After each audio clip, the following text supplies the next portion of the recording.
Hello everyone. Map series का ये third video है और आज के इस वीडियो में हम जानेंगे कि विश्व के प्रमुख महाद्वीप जो 7 महाद्वीप हैं, Asia, Africa, Antarctica, Europe, north America and south America, इसके बारे में हम विस्तार से जानेंगे कि एक महाद्वीप के बारे में।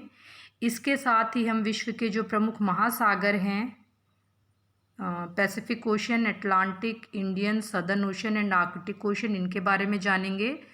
और इसके साथ ही जो जोग्राफिकल डिस्पैरिटीज़ हैं विभिन्न कॉन्टिनेंट्स की, यानी कि एक कॉन्टिनेंट पर हाईएस्ट पॉइंट क्या है, लार्जेस्ट कंट्री, लार्जेस्ट कंट्री है, इसके अलावा लॉन्गेस्ट रिवर है, इस तरह की जोग्राफिकल डिस्पैरिटीज़ के बारे में हम जानेंगे। तो आइए शुरू करते हैं। हमारी अर्थ का जो टोटल एरिया है वो 510 मिलियन स्क्वायर किलोमीटर है।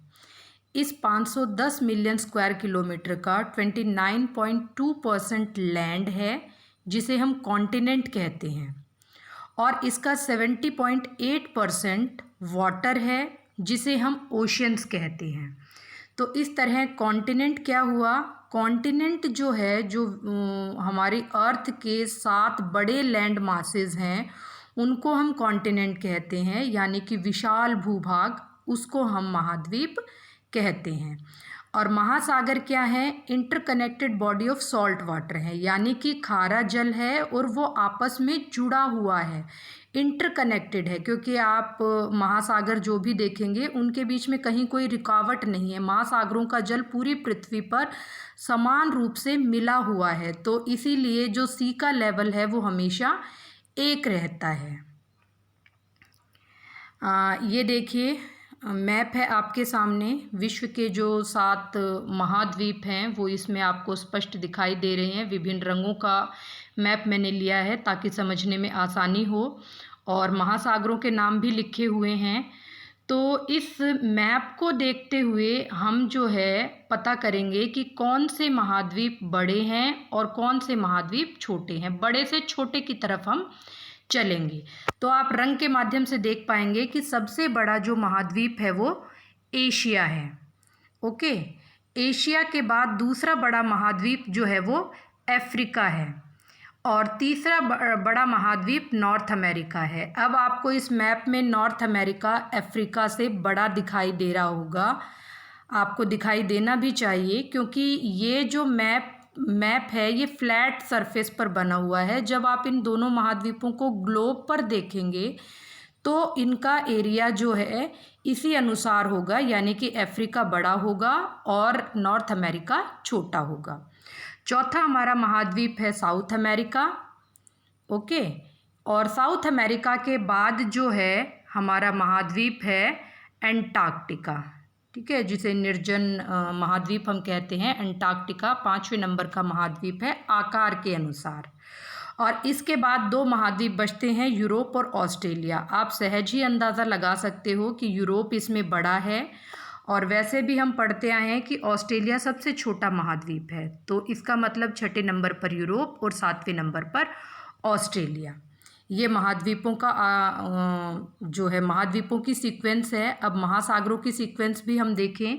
सबसे बड़ा जो महासागर है वो पैसिफिक ओशन है, प्रशांत महासागर इसे हम कहते हैं। प्रशांत महासागर 2 जगह लिखा हुआ है, आप देख रहे होंगे कि एशिया की तरफ भी और अमेरिका के पश्चिम की तरफ भी। ये 2 तरफ इसलिए है कि ये मैप है, जब आप इसको ग्लोब पर देखेंगे तो ये पूरा प्रशांत महासागर आपको एक ही नज़र आएगा। तो प्रशांत महासागर जो है वो सबसे बड़ा महासागर है।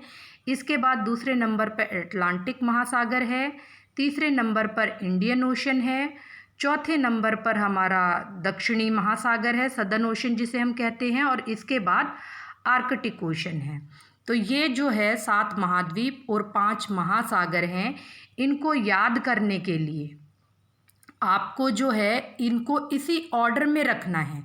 देखिए, जब आप महाद्वीप याद करेंगे तो आप अपने मेंटल मैप में जो है ये इस तरह से इसको जो है फिक्स करेंगे कि नंबर 1 पर हमें एशिया से शुरू करना है, एशिया से अफ्रीका की तरफ, अफ्रीका से उत्तर अमेरिका की तरफ, उत्तर अमेरिका से दक्षिण अमेरिका, दक्षिण अमेरिका से अंटार्कटिका।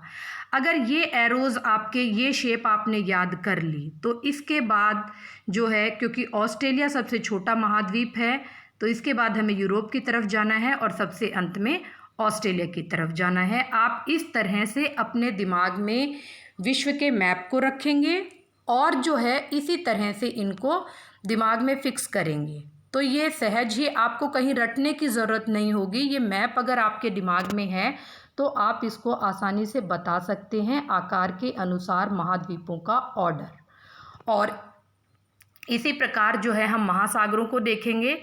सबसे बड़ा महासागर हमारा पैसिफिक ओशन है, प्रशांत महासागर। प्रशांत महासागर के बाद हम अटलांटिक महासागर की तरफ चलेंगे, अटलांटिक महासागर से इंडियन ओशन की तरफ। ये एक लाइन में है तीनों, अगर आप इनको जो है दिमाग में बिठाएं तो ये एक लाइन में है। आपको अमेरिका के पश्चिम से शुरू करके अमेरिका के पूर्व की तरफ आना है और फिर अफ्रीका और ऑस्ट्रेलिया के बीच में आना है। इसके बाद सदर्न ओशन है चौथे नंबर पर और पाँचवें नंबर पर आर्कटिक ओशन है। तो आप इस तरह का अपने मेंटल मैप में जो है बनाएंगे। अब हम एक एक महाद्वीप का विस्तृत वर्णन ज्ञात करेंगे, एक एक महाद्वीप के बारे में विस्तार से जानेंगे, लेकिन उससे पहले हम महासागरों के बारे में कुछ तथ्य जानेंगे। महासागरों का एक एक का वर्णन नहीं पढ़ेंगे क्योंकि बहुत लंबा हो जाएगा, लेकिन महासागरों के बारे में कुछ विशेष बातें जो है हम जानेंगे। तो महासागर जो है वो, जैसे मैंने आपको बताया कि इंटरकनेक्टेड वाटर बॉडी हैं जिसमें सॉल्ट वाटर है यानी कि खारा जल पाया जाता है। तो महासागरों की जो एवरेज डेप्थ है वो 3688 मीटर है और इसके जो ओशन वाटर है, महासागरों में जो जल है वो हमारी पूरी पृथ्वी का 97% से भी ज़्यादा है। यहाँ मैंने 97% लिखा है, लेकिन ये 97% से भी ज़्यादा है, यानी कि पृथ्वी के कुल जल का 97% केवल महासागरों में पाया जाता है। इसी प्रकार एवरेज सरफेस टेम्परेचर, जो महासागरों की ऊपरी सतह है उसके टेम्परेचर की हम बात करें तो वो 14 से 15 डिग्री सेल्सियस तक पाया जाता है। महासागरों का सबसे गहरा बिंदु जो है, डीपेस्ट पॉइंट, मैरियाना ट्रंच है जो कि प्रशांत महासागर में है और इसकी गहराई 10,971 मीटर है। और ये जो है, जो हमारी सबसे ऊंची पर्वत चोटी है, यानी कि पृथ्वी का जो उच्चतम बिंदु है एवरेस्ट, उससे भी कहीं ज़्यादा है, क्योंकि एवरेस्ट की ऊंचाई 8,850 मीटर है और ये 10,971 मीटर है। तो इस तरह पृथ्वी का गहरा बिंदु बहुत अधिक गहरा है। इसी प्रकार 5 जो ओशन हैं, पैसिफिक ओशन सबसे बड़ा महासागर है और ये हमारी 46.6% जल को कवर करता है, यानी कि पूरे महासागरों का 46% से अधिक पैसिफिक ओशन में पाया जाता है। इसी प्रकार अटलांटिक ओशन पैसिफिक ओशन का आधा हो गया, यानी कि 23.5%। इंडियन ओशन में 19.5 यानी कि 19% जल पाया जाता है और सदर्न ओशन में 6% और आर्कटिक ओशन जो सबसे छोटा महासागर है उसमें 4.3% जल महासागरों का पाया जाता है। और आर्कटिक ओशन में मुख्य रूप से जमी हुई अवस्था में ही जल पाया जाता है, क्योंकि ध्रुवों पर है तो वहाँ जो है बर्फ़ जमी रहती है। आइए अब हम एक एक महासागर के एक एक महाद्वीप के बारे में विस्तार से जानते हैं। सबसे बड़ा महाद्वीप क्योंकि हमारा एशिया है तो हम एशिया से ही शुरू करते हैं। एशिया के अगर हम बात करें तो ये सबसे बड़ा जो है महाद्वीप है और हमारी पृथ्वी के 30.27% भूभाग को घेरे हुए है, यानी कि टोटल लैंड एरिया जो अर्थ का है उसका 30% से अधिक एशिया महाद्वीप कवर करता है। पॉपुलेशन की अगर हम बात करें तो पॉपुलेशन भी सबसे ज़्यादा यहीं पर है और पूरे विश्व की 59.5 यानी कि आप राउंड फिगर में कह सकते हो कि 60% जनसंख्या भी एशिया में ही निवास करती है। यहाँ की जो पॉपुलेशन डेंसिटी है यानी कि जनसंख्या घनत्व है वो 87 व्यक्ति प्रति वर्ग किलोमीटर है। अगर हम नंबर ऑफ़ कंट्रीज़ की बात करें तो 48 जो है इसमें लगभग देश हैं, ठीक है। और सबसे बड़ी कंट्री की अगर हम बात करें, सबसे बड़ा जो देश है वो रशिया है यहाँ पर, और रशिया जो है वो ऐसा देश है जो एशिया में भी है और यूरोप में भी है, तो इसको कंट्री ऑफ टू कॉन्टिनेंट्स भी कहा जाता है। इसी प्रकार अगर हम एशिया के हाईएस्ट पॉइंट की बात करें तो हमें पता है कि माउंट एवरेस्ट है, न केवल एशिया का बल्कि पूरी पृथ्वी का उच्चतम बिंदु जो है वो माउंट एवरेस्ट है। ये नेपाल में है। इसके बाद यहाँ का लार्जेस्ट आइलैंड या लार्जेस्ट द्वीप जो है वो बोर्नियो है। और लॉन्गेस्ट रिवर यानी कि सबसे लंबे रिवर जो है वो चांगजियांग है, इसे यांगत्से भी कहा जाता है, और ये जो है चीन से होकर बहती है। इसी प्रकार जो है लार्जेस्ट लेक, सबसे बड़ी झील की अगर हम बात करें तो वो कैस्पियन सी है। तो ये जो है एशिया महाद्वीप की कुछ विशेषताएं हैं। अब हम दूसरे महाद्वीप अफ्रीका की तरफ बढ़ते हैं, क्योंकि दूसरे नंबर पर आकार के हिसाब से अफ्रीका महाद्वीप है। तो अफ्रीका महाद्वीप का जो एरिया रैंक है वो सेकंड है, और ये हमारी पृथ्वी के 20.39% भूभाग को घेरे हुए है। जो लैंड एरिया है उसके 20% से अधिक भाग पर अफ्रीका है। पॉपुलेशन की अगर हम बात करें तो विश्व की लगभग 17% जनसंख्या अफ्रीका में रहती है। यहाँ की जो जनसंख्या घनत्व है वो 36 व्यक्ति प्रति वर्ग किलोमीटर है। लगभग 54 देश यहाँ पर हैं।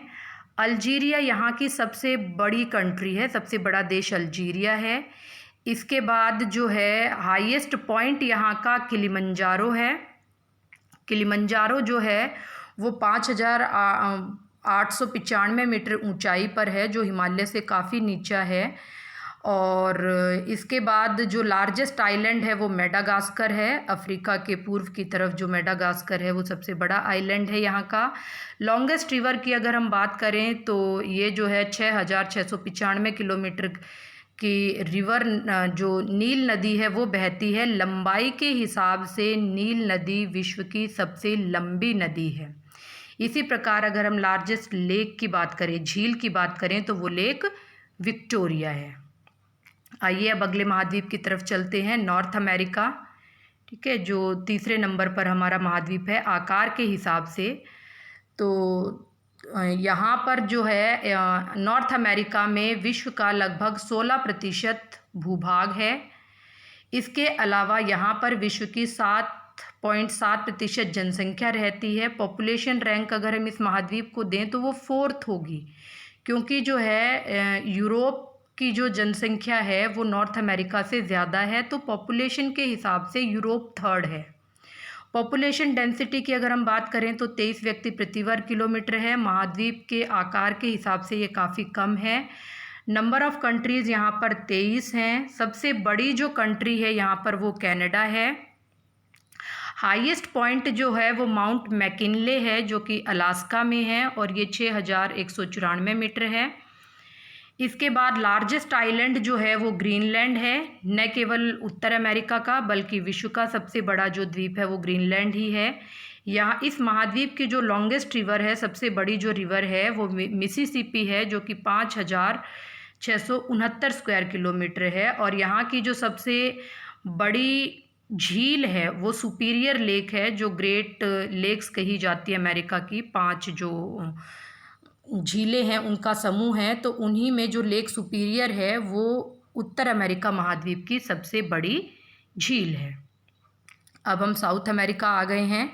साउथ अमेरिका जो है वो 4थे नंबर का महाद्वीप है आकार के हिसाब से, और यहाँ पर 11.97% यानी कि लगभग 12% भूभाग दक्षिण अमेरिका में है। इसी प्रकार पॉपुलेशन जो रैंक है वो 5th है, और यहाँ पर विश्व की केवल 5.6% जनसंख्या निवास करती है। जनसंख्या घनत्व 21 व्यक्ति प्रति वर्ग किलोमीटर है, और यहाँ पर विश्व के 12 देश हैं। सबसे बड़ी जो कंट्री है वो ब्राज़ील है। हाईएस्ट पॉइंट की अगर हम बात करें तो वो माउंट एकांकागुआ है, जो अर्जेंटीना में है, और 6,960 मीटर इसकी हाइट है। लार्जेस्ट आइलैंड की अगर हम बात करें तो टीरा डेल फ्यूगो है, जो साउथ अमेरिका की टेल पर सबसे नीचे टिप पर जो आइलैंड है उसे हम टेरा डेल फ्यूगो कहते हैं। इसी प्रकार जो लॉन्गेस्ट रिवर है वो अमेज़न है यहाँ की, अमेज़न की लंबाई नील नदी से भले ही कम हो, लेकिन अमेज़न को जो है largest river of the world भी कहा जाता है, क्योंकि जल के हिसाब से, वॉल्यूम ऑफ वाटर के हिसाब से अमेज़न नदी विश्व की सबसे बड़ी नदी है। सबसे जो बड़ी झील है यहाँ की वो लेक टिटिकाका है, और लेक टिटिकाका साउथ अमेरिका की सबसे बड़ी झील होने के साथ साथ विश्व की सबसे ऊंची झील है। आप देख पा रहे हैं कि ये एंडीज पर्वत श्रृंखला के बीच में है, तो इस प्रकार ये सबसे ऊंचाई पर स्थित झील है। तो आप इसे याद रखें कि विश्व की सबसे ऊंची झील लेक टिटिकाका है। अब हम यूरोप की तरफ आ गए हैं। यूरोप जो है वो 6 नंबर का महाद्वीप है आकार के हिसाब से, और 6.6% जो है भूभाग को कवर करता है। ये पॉपुलेशन की अगर हम बात करें तो ये विश्व की 9.7% जनसंख्या का निवास स्थान है। पॉपुलेशन डेंसिटी 73 व्यक्ति प्रति वर्ग किलोमीटर है, जो एशिया के बाद सबसे ज़्यादा है। नंबर ऑफ़ कंट्रीज़ की बात करें तो 50 है, और सबसे बड़ी जो कंट्री है वो अगेन रशिया है, क्योंकि रशिया इतनी बड़ी कंट्री है कि वो यूरोप से लेके एशिया तक काफ़ी बड़े क्षेत्र पर फैली हुई है। जो हाईएस्ट पॉइंट है वो माउंट एल्ब्रुस है। इसके बाद सबसे बड़ा जो द्वीप है वो ग्रेट ब्रिटेन है, और लॉन्गेस्ट रिवर जो यहाँ की है वो रिवर वोल्गा है, जो 3688 मीटर है। जो यूरोप महाद्वीप है ये यहाँ पर नदियों का बहुत अधिक जाल बिछा हुआ है, एंड ये सरप्राइजिंगली यहाँ पर कोई भी डेजर्ट नहीं है। यूरोप महाद्वीप में कोई भी मरुस्थल नहीं है। नदियाँ जो है यहाँ पर काफ़ी अच्छी मात्रा में पाई जाती है, और यही शायद इस महाद्वीप की प्रॉस्पेरिटी का राज है। लार्जेस्ट लेक यहाँ की लेक लेडोगा है। ओके, तो अब जो सबसे छोटा हमारा महाद्वीप है ऑस्ट्रेलिया की तरफ चलते हैं। अंटार्कटिका के बारे में हम इसके बाद देखेंगे। ऑस्ट्रेलिया के बारे में जानते हैं। ऑस्ट्रेलिया जो है सबसे छोटा महाद्वीप है और विश्व के 6% भूभाग को घेरता है। पॉपुलेशन भी यहाँ की सबसे कम है, और विश्व की केवल 0.5% यानी कि 1% से भी कम जनसंख्या का निवास स्थान ऑस्ट्रेलिया महाद्वीप है। एक्चुअली ऑस्ट्रेलिया जो है उसका पॉपुलेशन जो जनसंख्या है वो केवल तटीय क्षेत्रों पर निवास करती है, और शेष जो ऑस्ट्रेलिया है वो मरुस्थलीय क्षेत्र है, और वहाँ पर जो है जनसंख्या का बसाव ज़्यादा नहीं है। जनसंख्या का घनत्व आप देखिए केवल 4 व्यक्ति प्रति वर्ग किलोमीटर है, यानी कि 1 वर्ग किलोमीटर में केवल 4 व्यक्ति रहते हैं। नंबर ऑफ़ कंट्रीज़ की अगर हम बात करें तो 14 कंट्रीज़ जो है यहाँ पर हैं। सबसे बड़ी कंट्री जो है ऑस्ट्रेलिया है, और इसके अलावा सारी की सारी जो है द्वीपीय देश है, यानी कि द्वीप के रूप में है ये देश। सबसे हाईएस्ट पॉइंट यहाँ का कोशियुस्को है, जो कि 2228 मीटर है। लार्जेस्ट आइलैंड यहाँ का न्यू गिनी है। ओके, लॉन्गेस्ट रिवर यहाँ की मरे डार्लिंग है, और लार्जेस्ट लेक की अगर हम बात करें तो लेक ईरी है। अब हम अंटार्कटिका महाद्वीप के बारे में जानते हैं। अंटार्कटिका महाद्वीप जो है वो ऐसा महाद्वीप है जिसको बर्फीला महाद्वीप या श्वेत महाद्वीप भी कहा जाता है, क्योंकि ये पृथ्वी के ऐसे हिस्से पर स्थित है जहाँ पर पूरा साल बर्फ़ जमी रहती है, तो इसे श्वेत महाद्वीप भी कहा जाता है। एरिया रैंक की अगर हम बात करें तो ये 5th है, और 8.13% जो एरिया को है ये कवर करता है। पॉपुलेशन रैंक की अगर हम बात करें तो 7th है, और यहाँ पर कोई भी स्थायी निवास नहीं है। केवल विभिन्न देशों के वैज्ञानिक यहाँ पर जाते हैं, टेम्परेरी रेजिडेंस उनका वहाँ पर होता है, लेकिन कोई भी स्थायी निवासी इस महाद्वीप का नहीं है। इसी प्रकार अंटार्कटिका के मध्य में जो है साउथ पोल पाया जाता है। साउथ पोल है जो कि 90 डिग्री अक्षांश है। तो इसके साथ ही हाईएस्ट जो पॉइंट है वो विंसन मैसिफ एल्सवर्थ है, जिसकी ऊंचाई 4897 मीटर है। अंटार्कटिका जो महाद्वीप है वो विश्व का सबसे ठंडा, सबसे सूखा और सबसे ज़्यादा बर्फीले तूफानों वाला महाद्वीप है। यहाँ की 98% भूमि पर केवल बर्फ़ ही बर्फ़ है, जिसकी ऊंचाई लगभग 1.9 किलोमीटर है, या हम इसको कहें कि लगभग 2 किलोमीटर है। यानी कि लगभग 2 किलोमीटर मोटी बर्फ़ की परत से अंटार्कटिका का 98% भूभाग ढका हुआ है। विश्व के लगभग 30 देशों ने यहाँ पर अपने 80 अनुसंधान केंद्र स्थापित किए हैं, रिसर्च सेंटर बनाए हुए हैं। इंडिया के भी रिसर्च सेंटर यहाँ पर हैं, और इंडिया के 3 रिसर्च सेंटर हैं, आप लोगों को पता होने चाहिए। मैत्री जो है वो सबसे पुराना रिसर्च सेंटर है इंडिया का, जो अब एक्टिव नहीं है बल्कि एक बेस के रूप में यूज़ किया जाता है। दूसरा जो रिसर्च सेंटर है वो दक्षिण गंगोत्री है, और तीसरा जो है वो भारती है। दक्षिण गंगोत्री और भारती एक्टिव रिसोर्स सेंटर हैं। इसके अलावा एक और ख़ासियत इस महाद्वीप की है कि ये महाद्वीप जो है पूरे विंटर सीज़न में, यानी कि पूरे शीतकाल में डार्क रहता है, अंधेरे में रहता है। वहीं दूसरी तरफ अगले 6 महीने जो है ये पूर्ण रूप से रोशनी में रहता है, यानी कि यहाँ पर 6 महीने के दिन और 6 महीने की रात होती हैं। ये बहुत इंटरेस्टिंग फैक्ट है, और आगे के किसी वीडियो में इसको विस्तार से जानेंगे कि किस प्रकार धरती का कोई कोना ऐसा भी हो सकता है जहाँ 6 महीने लगातार दिन होता है और 6 महीने लगातार रात होती है। इस वीडियो को अंत तक देखने के लिए आप लोगों का बहुत बहुत धन्यवाद, और आगे हम फिर मिलेंगे मैपिंग के अगले वीडियो में, जिसमें जो है सागरों के बारे में हम बात करेंगे। तो आप जुड़े रहिए।